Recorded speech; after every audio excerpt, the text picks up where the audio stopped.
Brought to you by Crimson Cult Media. We got you now. No turning back. Welcome to Moths to the Flame. Listener discretion is advised.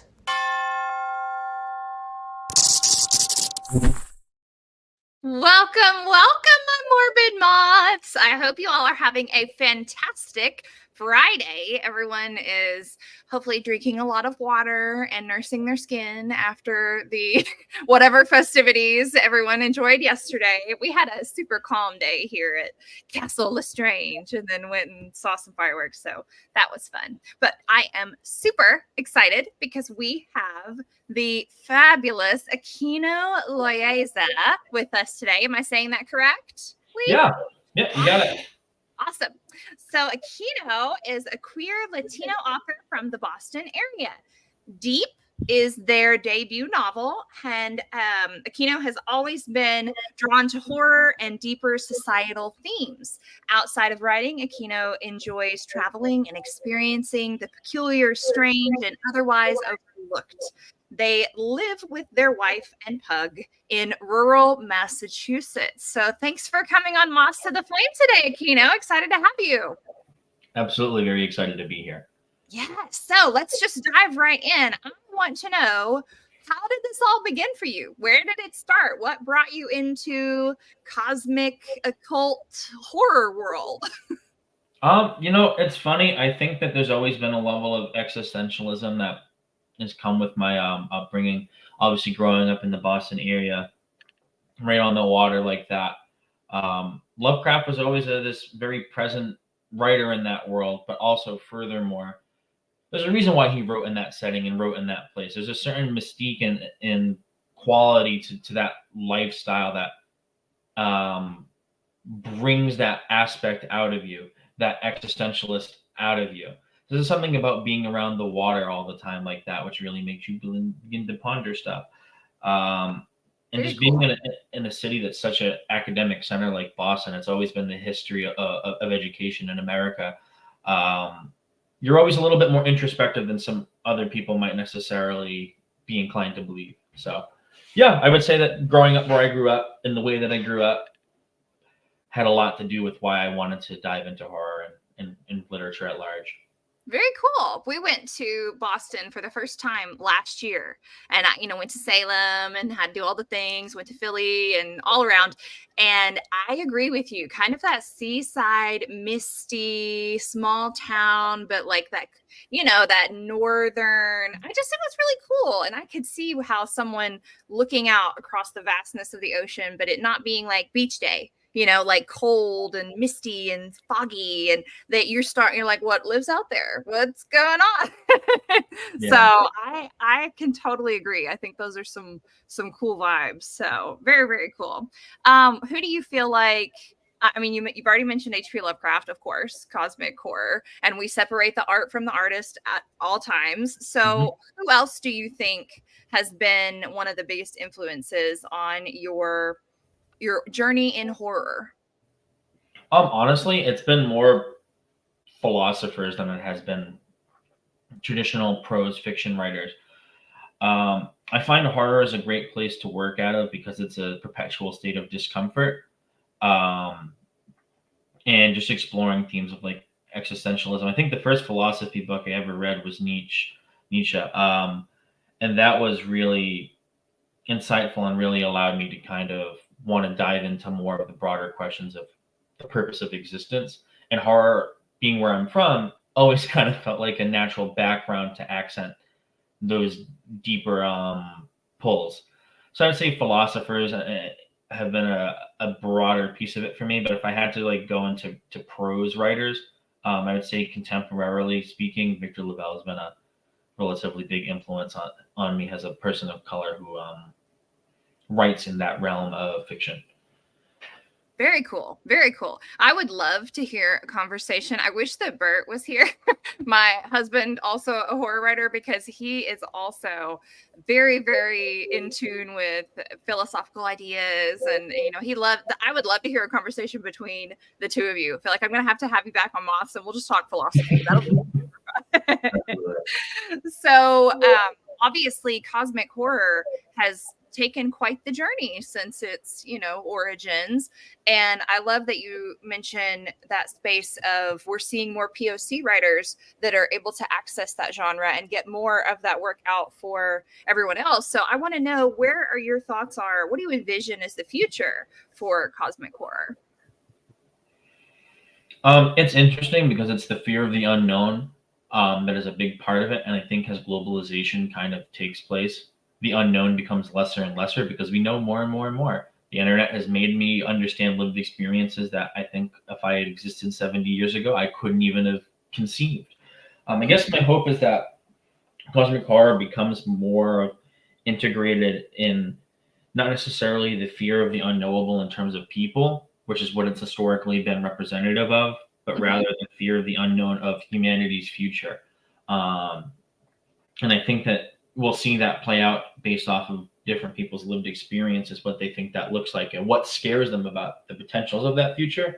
And I think that's something I really look forward to. I think that's why people of color and marginalized voices really matter in fiction, because their perspective on what's to be afraid of or what's to come is much different than somebody who's grown up not in that background, not in that lived experience. So yeah, I would just like to see it continue to grow more diverse, because I think that gives us a better tapestry to fully understand the human condition out of. I like that. And I really like that perspective of being afraid of what is happening or what is going to happen. I'm really watching all of these reports about the sharks, in the ocean, and how the water's gotten hotter, so there's coming closer to shore, and it's a lot of things where I'm wondering, did we have people that maybe saw these signs and we weren't listening? Or, I mean, I know a lot of people weren't listening, of course, but now that people they're having multiple shark attacks, it's like people are starting to wake up just a little bit. I'm like, guys, this has been the conversation for 20 years. Where have you been? Welcome to the conversation. Thanks, guys, for joining us. So you talk about the unknown and the expanse of the unknown, specifically regarding the ocean. So that brings me to your debut novel titled Deep. Now, I'm going to read the little blurb, and then I really want to pick your brain behind the process of writing that novel and inspiration and that sort of thing. So we have Deep by Aquino Loayza as an intersection of New England folklore and surrealist Lynchian, is it Lynchian or Lynchian?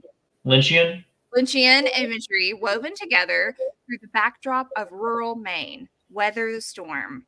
There are places on Earth that carry an air of the ethereal, an aura of malevolence that can only be felt in the breathless whisper of a passing breeze. Ooh, I love that. One of these places is found along the rugged, mystical coastline of Maine's northern shores, Juneburg. Since its inception, the morbid mishaps of the city were carried on the murmurs of sailors and visitors who have seen the peculiarities up close. From people vanishing in the dead of night as though they had been carried out to sea, to hushed utterances in the darkest corners of taverns about a nefarious cult scheming in the underbelly of the city's ancient tunnels. Giovanni Duval is one such person, becoming obsessed with the town from a young age. Fate has brought him to its boundaries before, but this time the city may not be so keen on letting him leave. Will he discover the truth buried in the desolate, decrepit city, or will he become lapped up in the whirlpool of eldritch madness? So that's quite the cosmic tale we've got unraveling there. I want to know the significance of the title Deep for you. So I'm something of an abstract person when it comes to titles or the way that I want to convey something, and I think that a big part of that has to do with subjectivity, which is a broader theme of the novel. Is just how things can look in certain lenses that based off of your lived experience. For me, Deep is just kind of like, it's obviously oceanic themed.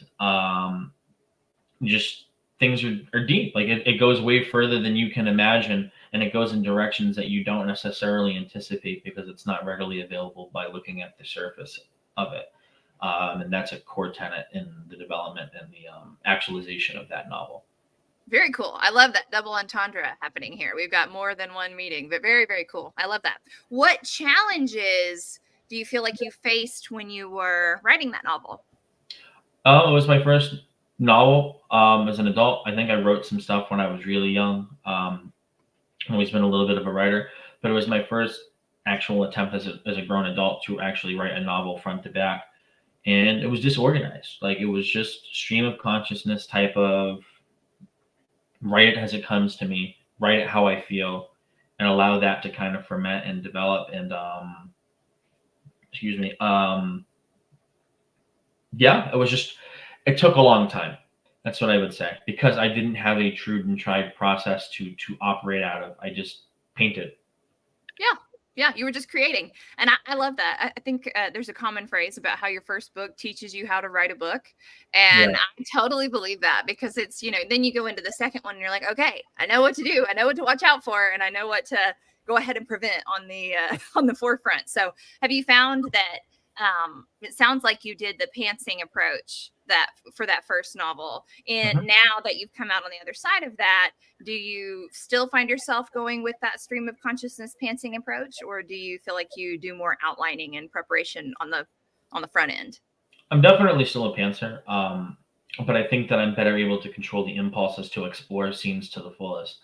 And you probably will see this in reviews of my novels, and this is just something that's intrinsically true to the way that I write. I love people, I love characters, and I love exploring characters. Not everybody loves this, but there'll be times where I go, oh, let me just explore what this character's whole life's about for 15 to 20 pages, and then we'll never hear from them again. Right. And I did that a lot with Deep, and there's a lot of that was cut. There's still some of it left in there, but there was a lot of that was cut. But I'm better able to control the impulses and have the discernment to go, okay, this person makes sense for us to do that to. That guy over there, who cares? He's nobody. We'll just let it be. Yeah. And that's definitely cut down on the writing time, because now I'm not going back, and not only am I not writing all that, but now I'm not going back and finding out how much of that do I need to cut away. I've already just self-edited. So yeah. That's what I would say. And that gives you too, you have those chunks that can be used for marketing purposes, right? Like little freebies or newsletter magnets or something like that, like little extras that still give that comprehensive view of your world and your characters, but maybe they don't belong in that core story. So it's still good to have. I mean, yeah, that's pretty cool. So what is your writing routine like? Do you try to write every day? Do you try to just, when the spirit hits you, that's when you write? Or what does that look like? It's changed a little bit more as I've become a publisher. I think that in the past year, I've probably written the least amount that I've ever written, because I've really tried to make a point to give attention to the people who are trusting me with their works, and trying to make sure that I'm developing those and continuing to strengthen their skill sets. But yeah, occasionally the mood will strike and I will just create. I've been working on my third novel the past few months, and that's been really exciting to just kind of dive into it and explore that world. But it comes to me in waves. There'll be days where I sit down and I write 10,000 words, and then I'll go a month without writing. And I have to be okay with that, because that's just the artistic process for me. I totally agree. I was going to ask you about that, because I'm really struggling with that balance right now with publishing too. Doing that monthly anthology project has nearly killed me. And I'm like, I don't ever get to write anymore. Like, I'm barely writing stories for the anthology. And I wanted to ask about how you handle that balance. But it sounds like you have a very peaceful approach to it, right? Yeah, I mean, I would say that I'm not somebody who writes to write, and there's nothing wrong with people who write to write.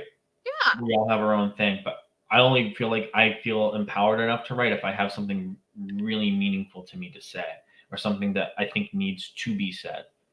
And then that's when I'll write. So I'm okay with making peace with not writing as much, because it's like, maybe I have less to say. Maybe my energy needs to be making sure that other people's and the things that they have to say are spotlighted. And that's kind of how I've been able to find the inner peace about it. I love that. I love that perspective. That's a really good, it's if it's not the right time, then you can uplift other voices that it is their time. So that's a really good way to look at that. I like that little bead of wisdom. What advice would you have for other aspiring horror authors? Be vulnerable and be humble, and care. And I think that the meticulousness of care that you show in your work will be directly reflected in the kind of feedback you get. Not everybody will get everything that you write, so you have to have some level of humility of knowing that you're going into this and people are just not going to get you, right? But being authentic to yourself in that way, and also having the humility to know that like your story is not for everyone, will help you feel a lot better about the art that you are creating. I think that I'm a very unique voice in the horror space in a lot of ways. I think a lot of people don't know what to make of me, but I think that makes me a powerful person in the sense that like I'm punching for people who don't necessarily look like me to get into the door, right? Like, or rather, people who do look like me to get into the door.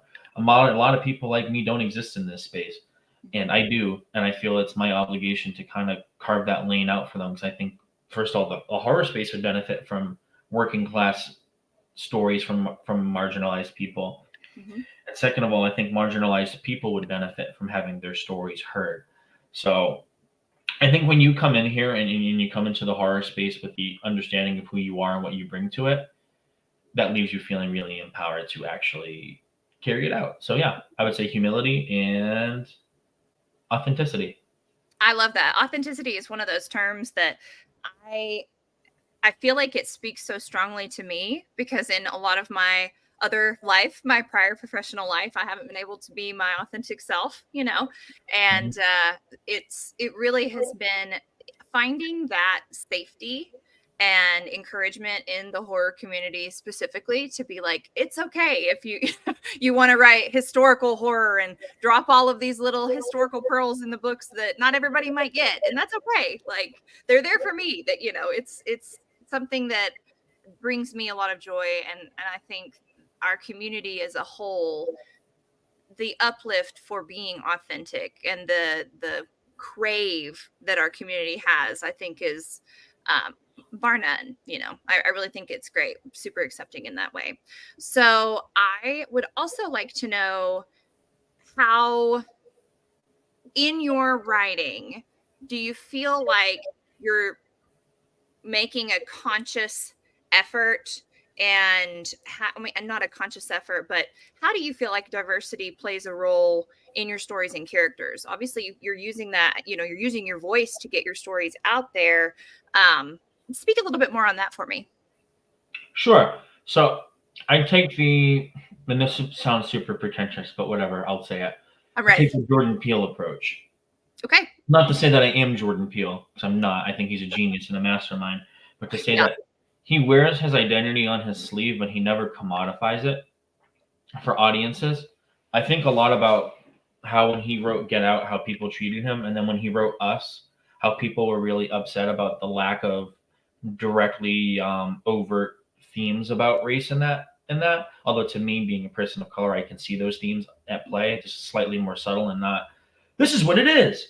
Right. I think that's how I approach my craft work. Where like, I think Deep, for example, has not a single Latino character in the novel, and that's an intentional choice of normalizing minority experiences without commodifying my own.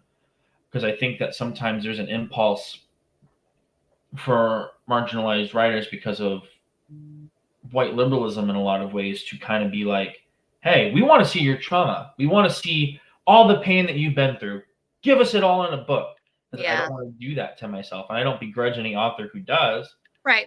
But I want you to respect me as an artist first and understand that like just as many white authors have written about minority characters and have received no blowback, that minority writers can write white characters and should not receive any blowback. So I just normalcy, I try to normalize having a diverse cast. Deep is a very diverse book. There's an Italian male lead who's dating a black man. They're a biracial gay couple. One of the main police officer characters is a Chinese immigrant. And there's just so much diversity in that book in a way that is not really representative of rural Maine, but that's okay. Maybe one day. But I'm trying to normalize the people of different lived experiences interfuse and live lives in a jointed way together like that, and interweave without ever making it feel like I'm tokenizing the identities that are displayed in the novel. That, as much as people want to see brown sadness or brown pain on novel, that I'm just as happy to explore brown joy. Yes. And the story. So then I put that question to you as a white writer myself. I want to include as much diversity in my novels as possible, but I also feel like there's a fine line in not writing an experience that I haven't lived, So like I come from a long line of Cherokee Native American heritage, right? Now I look white as snow, but I haven't, like, I'm enough to be a card carrying member, right? Yeah. But I don't intentionally write stories from that first person POV of a Cherokee experience, because that's not the lived experience that I've had. So what advice would you give to writers that are in particular wanting to make their, work accessible and diverse, but also towing that line of not appropriating trauma and not, exploiting people that are not of their same background? I think there's a line of writing a character that exists in an identity that's not your own, and acknowledging that there's some pieces that you might understand from proxy, but you don't understand intricately. So my second novel, The Monologuist, one of the main characters is a Native American man who is now the bookkeeper for a casino.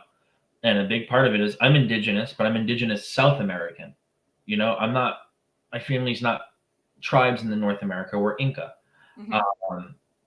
And that means I understand something of what it's like to see imperialist powers take over your lands, but I don't understand exactly what that looks like to the American Indians' experience. And I write him in a way that he's very anti-white, and he's very anti-imperialist, and he's very like, I'm going to beat them at their own game on their terms just to show them how good I am. But I also don't talk about what it's like, life on the reservations like, because I don't know that. Right. I don't want to talk about. I mean, I can look at a statistic and tell you that alcoholism is prevalent in the reservation, but why would I write about the ways that he experienced that if I haven't experienced that? It's not my story to tell. But I also want to acknowledge the elements of people that exist in these spaces. In 1960s Nevada, there are Native American people. They are a prevalent part of the population in that time period in that specific location.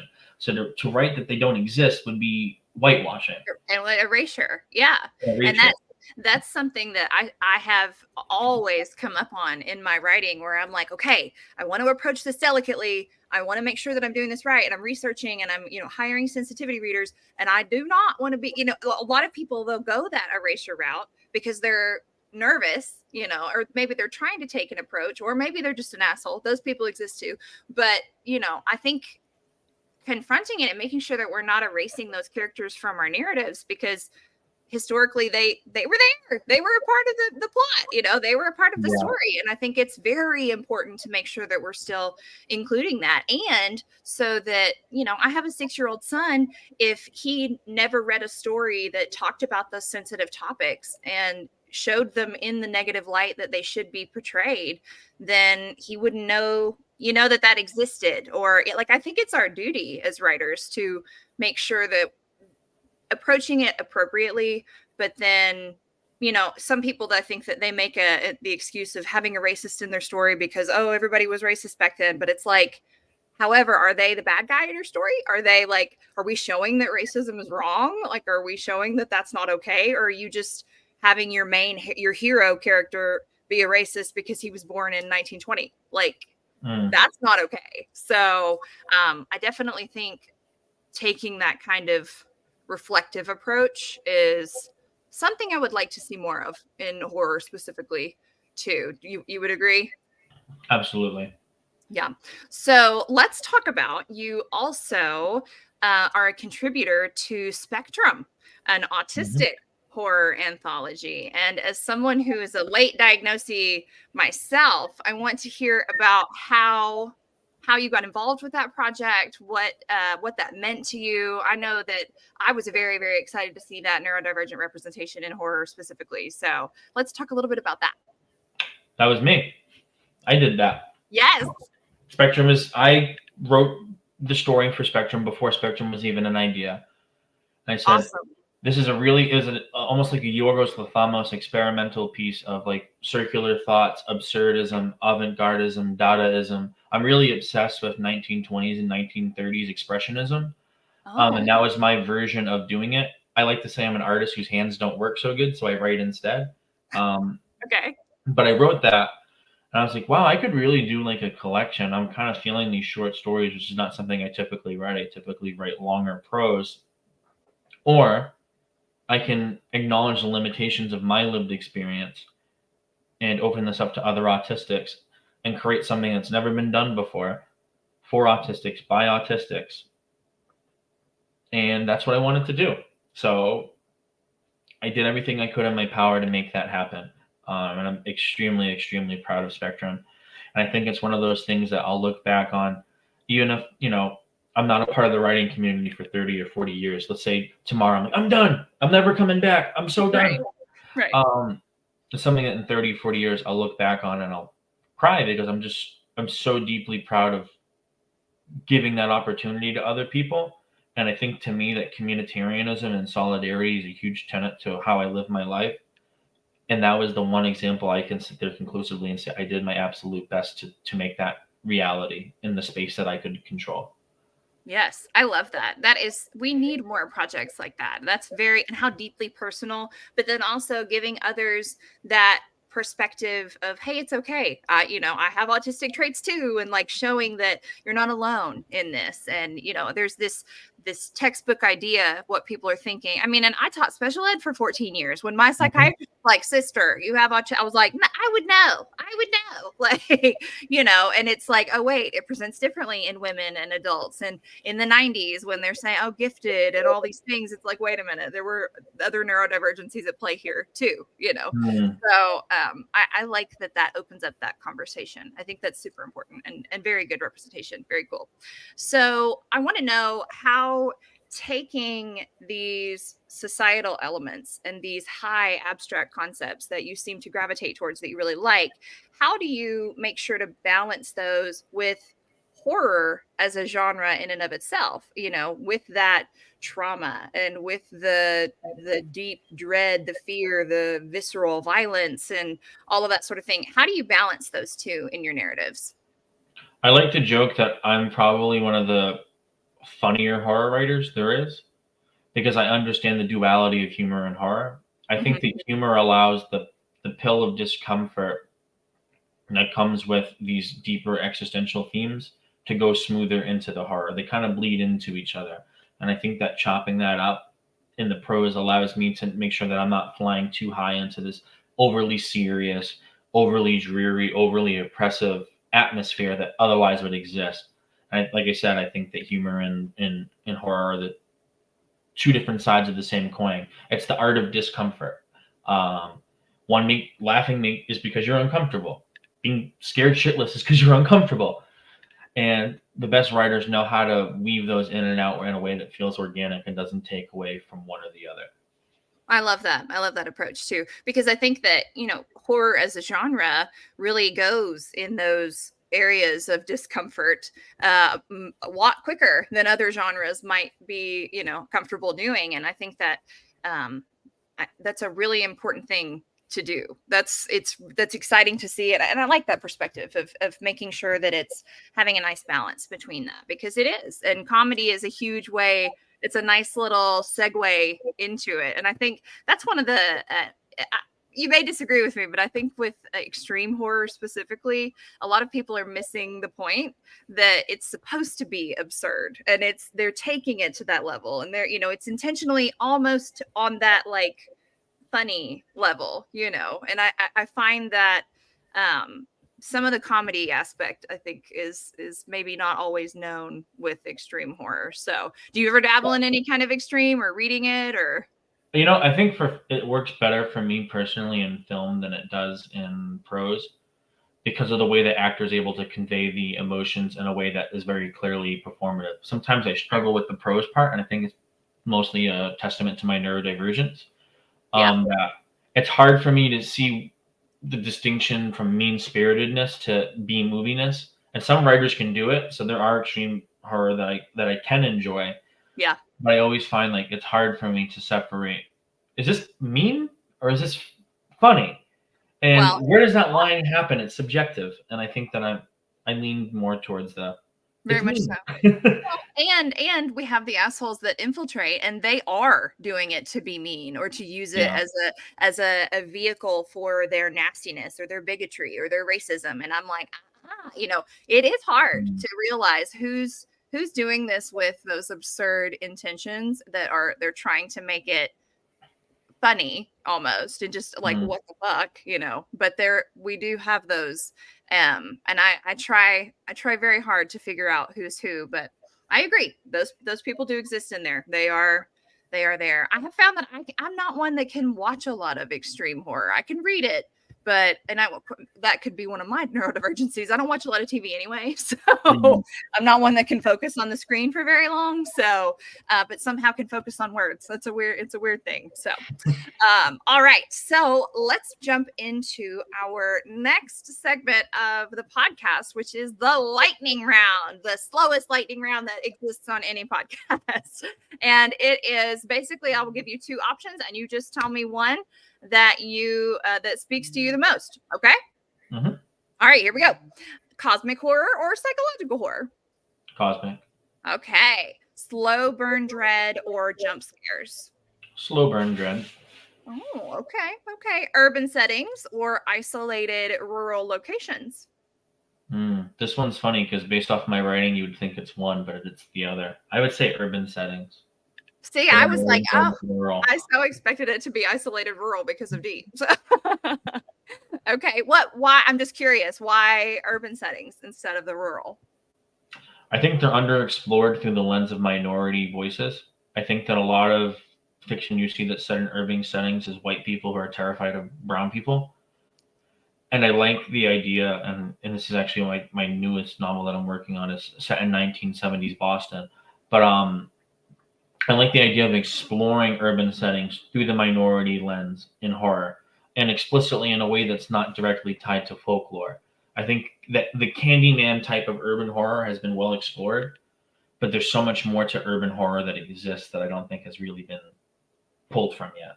Yeah, I like that. I like that perspective. And I think too, I've talked about this on the podcast before, but a book that really was such a fascinating experience for me as a white writer and reader is Gabino's The Devil Takes You Home.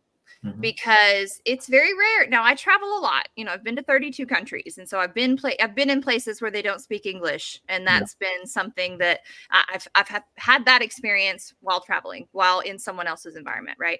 But I loved how within the text he has whole passages that are in Spanish. And I am not fluent. I know none. I'm like Dora the Explorer level of Spanish. Okay. So it was one of those moments where I was like, oh my gosh, I'm having an experience where I am not privy to what's happening in the story. I'm not privy to what's going on.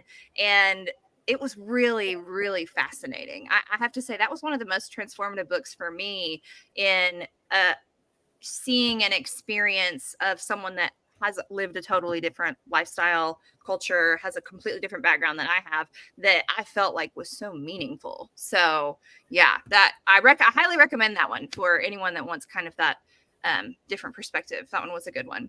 Okay, see what I say about the lightning round? Slow. It's more of like a rolling thunder because I can't shut up. Oh, Nothing wrong with it. yeah. Human villains or supernatural entities?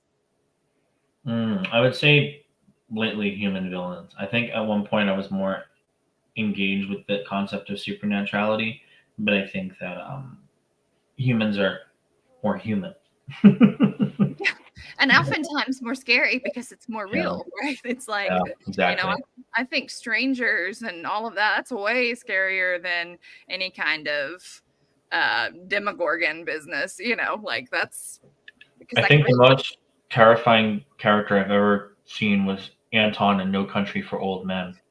Nothing particularly supernatural about him, but right. probably the most chilling character I've ever seen put to screen or page. So Yeah, absolutely. Absolutely. Those are way more terrifying. And they stick with you because then you're like, I could come across somebody like that. Like, you know, and then you see the statistics about you walk by however many serial killers in your life. And I'm like, oh my gosh, humans struggling. All right.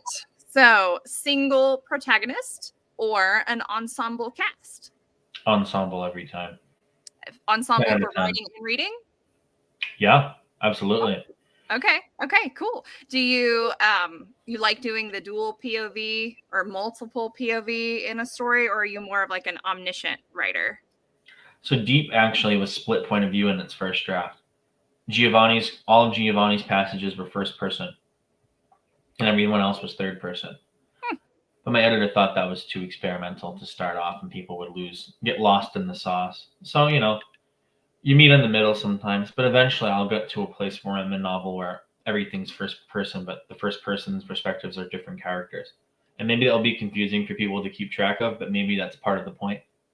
Yeah, no, I enjoy novels that are like that. I started out being someone that did not prefer first person. I always find myself writing in third person, but when you are a little bit confused, I think it helps you to have a deeper understanding of each character, because then you're like, okay, I've got to remember this detail about this one so I can keep that in that little compartment. You know? Exactly. So, yeah, definitely. Okay, haunted houses or eldritch dimensions? Eldritch Dimensions. Of course, from the cosmic horror writer himself. Yeah. I'm over here like haunted house for days. Well, it's one of those things where growing up, we never really lived in a house. It was always apartments and stuff. So Right. The whole value of like the spooky house is like, I was like at any house. Like, I don't care, haunted or not. Yeah. You know what is so interesting? I had a similar experience because we were a military family. So we lived in, No. Military housing my whole childhood. And then I discovered some of my, drawings and things as a child and the house that I had drawn that I wanted to grow up and live in. And it is damn near like, I see why I wanted to buy the house that I bought 10 years ago, because it looks just like it. And I'm like, that is so wild how that, it just is ingrained in you, that childhood thing. So I get that for sure. Monsters or cultists? There's two different answers. I guess ones I would like to avoid is probably cultists, but the ones that I enjoy reading the most about are monsters, I think. Okay. Very cool. Different things for different Situation. goals. Yeah. Okay. Ancient curses or modern technological horrors? Modern technological horrors. Okay. What's the most terrifying one of recent note that you are nervous about? Well, I work in IT as a day job, so every single day is technological horror. Like, that's my autobiography. Thank you. Yeah, well, but I would say Patrick Barb's helicopter parenting in the age of drone warfare was an incredible piece of work, and Rain Corbin was a fantastic voice actor, and Barb's prose was just very, very sharp. So I would say that's the most recent example that's really stuck out to me.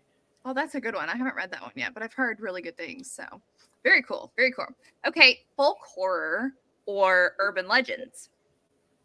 Folk horror. I'm a folk horror myself. Who's your favorite folk horror author other than yourself? It's stuck between two. Say Hightower. Okay, yeah. I'm admirable approach for sure. And Mothman and Can't go wrong with Mothman.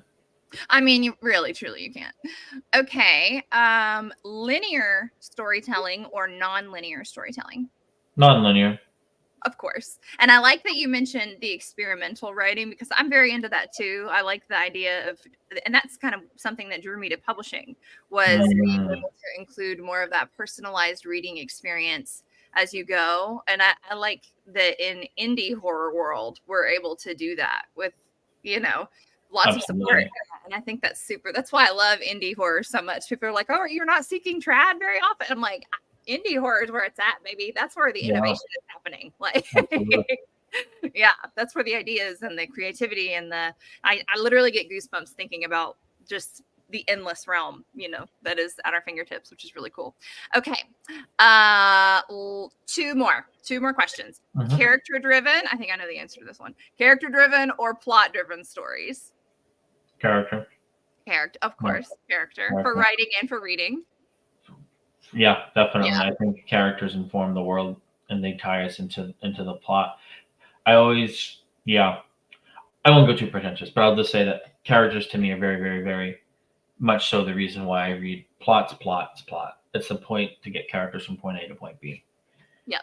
And there's only so many quote unquote plots that we can have these days anyway, because a lot of those base ideas have been explored, the There's horror. a lot of retellings. That's what I'll say. Yeah. The hero's journey and whatever. But characters can be very unique because each person is unique. So yeah, that's a cool perspective. I like that. Okay. Standalone novels or connected universe, like series? I like the middle ground between the two. I like standalone novels where there's brief connective tissue to say that they exist in the same world, but it's not the same story. I like that kind of Stephen King-esque with the similar location and that sort of thing. That's very cool. Yeah. Exactly. I like to leave little Easter eggs in my books that connect them with others, and that's like so much fun. I just think that's just having those little beads of connection that only the consistent readers will pick up on.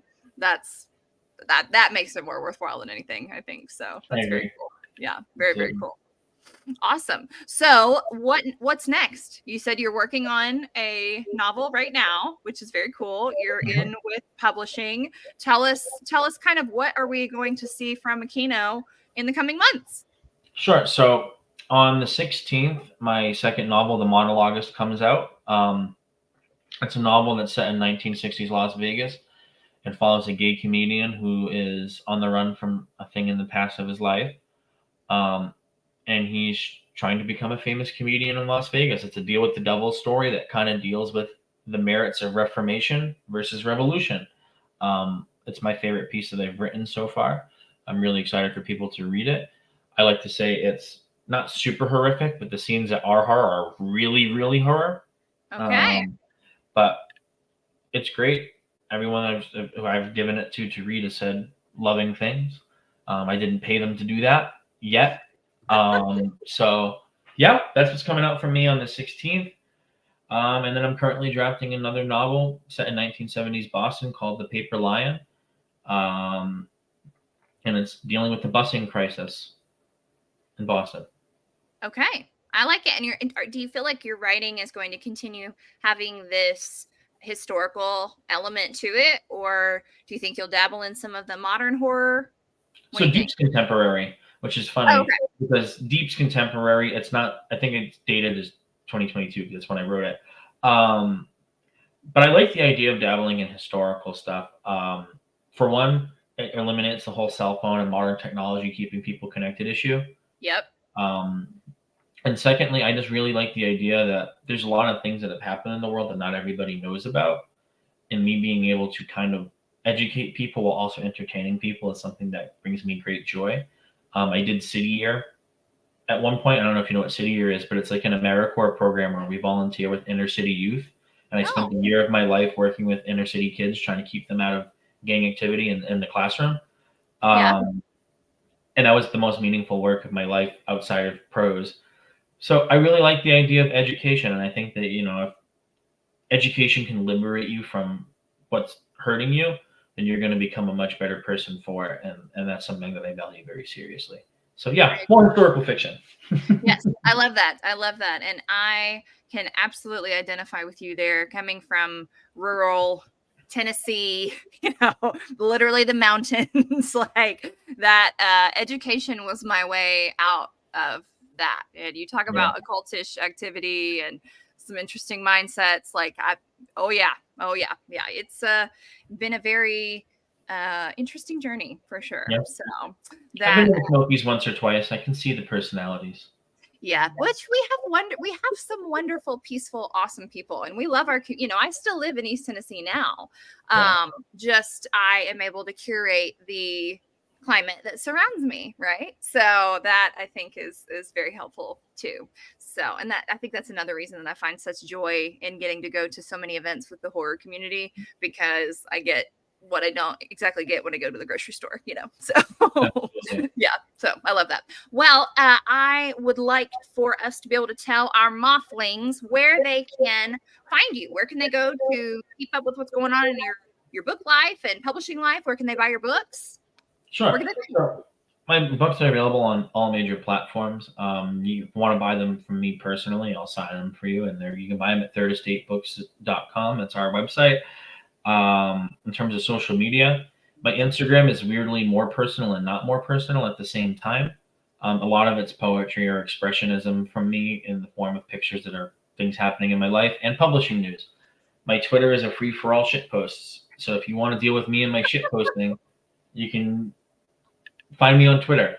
Hey, I love that. That's where we met. So that's Yeah. good. And you know exactly what I'm talking about. I Yeah. have a good time on Twitter, for better Yeah. or for worse.